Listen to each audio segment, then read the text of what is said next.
صلہ رحمی رشتہ داروں سے حسن سلوک۔ نبی پاک صلی اللہ علیہ وآلہ وسلم نے ارشاد فرمایا کہ قطع رحمی کرنے والا، رشتہ داروں سے تعلقات بگاڑنے والا جنت میں داخل نہیں ہوگا۔ نبی پاک صلی اللہ علیہ وآلہ وسلم نے ارشاد فرمایا، رشتہ داری رحمان سے ملی ہوئی شاخ ہے، جو شخص اسے جوڑے میں اس سے جڑ جاتا ہوں، اور جو رشتہ داروں سے قطع تعلق کرے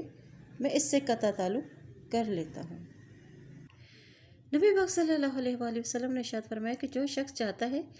کہ اس کے رزق میں کشادگی ہو اور لمبی عمر عطا کی جائے،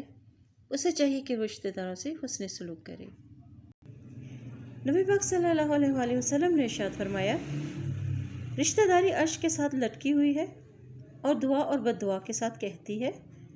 کہ جو مجھے جوڑے رکھے گا اللہ اس کو جوڑ دے، اور جو مجھے کاٹے گا اللہ اس کو کاٹ دے۔